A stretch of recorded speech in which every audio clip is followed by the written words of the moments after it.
है माँ, क्या आपके यहाँ रुका हुआ धन नहीं आ रहा है या आपके यहाँ कैश फ्लो की प्रॉब्लम है?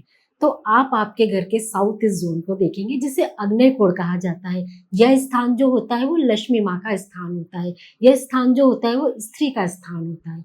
यहाँ पर अगर आपके कोई वास्तु दोष होता है तो आपका जो कैश फ्लो है वो ब्लॉक हो जाता है। जैसे अगर यहाँ पर टॉयलेट आती है, टॉयलेट शीट आती है, टॉयलेट का काम होता है ड्रेन करना, वो आपके कैश फ्लो को ब्लॉक करती है, आपके कैश फ्लो को ड्रेन कर रही है। सेकेंडरी जो हमको देखना है, यहाँ पर देखना है कि कौन सा कलर आ रहा है। अगर यहाँ पर ग्रे कलर आ रहा है या ब्लैक कलर आ रहा है तो वो एंटी कलर्स होते हैं, यहाँ से आपका कैश फ्लो ब्लॉक हो जाता है। तो हमें और थर्डली आपको ये देखना है कि यहाँ कोई शेप्स तो नहीं आ रहे। अगर यहाँ वेव शेप्स आते हैं जो कि वाटर एलिमेंट को रिप्रेजेंट करता है तो कहीं ना कहीं यह हमारे कैश फ्लो को ब्लॉक करता है। यही चीज हमको देखना है। बात आती है जब रेमेडी की, रेमेडी जब हम करते हैं तो जब आता है तो जो यहाँ टॉयलेट है तो हमें टॉयलेट शीट को कॉपर की स्ट्रिप से कट करना है, जिससे हमारा जो कैश फ्लो ब्लॉक है वो कैश फ्लो हमारा चालू होगा।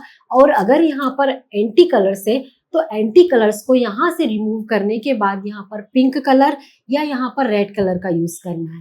थर्ड, हमें यहाँ पर अगर हमारा शेप से अगर हमारी वेव शेप्स आ रही है तो यहाँ पर से उस शेप को रिमूव करके हमें ट्रायंगल शेप का यूज करना है। उसके बाद हमें जो है अगर आपका पैसा रुका हुआ नहीं आ रहा है तो उसके लिए हमको यहाँ लाल कलर के फ्लावर का यूज करना है। और यहाँ पर एक रेड कलर का बल्ब आपको हमेशा जला के रखना है, इससे आपका कैश फ्लो बढ़ेगा और जो आपका कैश फ्लो ब्लॉक है वो ठीक होएगा। इसे स्त्री का स्थान भी कहा जाता है, इसलिए स्त्री से संबंधित यहाँ पर आप परफ्यूम भी रख सकते हैं। इसे लग्जरी की जगह माना जाता है। आप यहाँ पर कॉस्मेटिक का भी यूज कर सकते हैं जिससे वो जोन ठीक होता है। इसी रेमेडीज करने पर आपको बहुत सारे आपकी समस्याओं का समाधान होगा और आपका कैश फ्लो बढ़ेगा। कहते हैं ना कि धन सब कुछ नहीं होता, पर यह भी परम सत्य है कि धन के बिना कुछ नहीं होता है। जय माँ।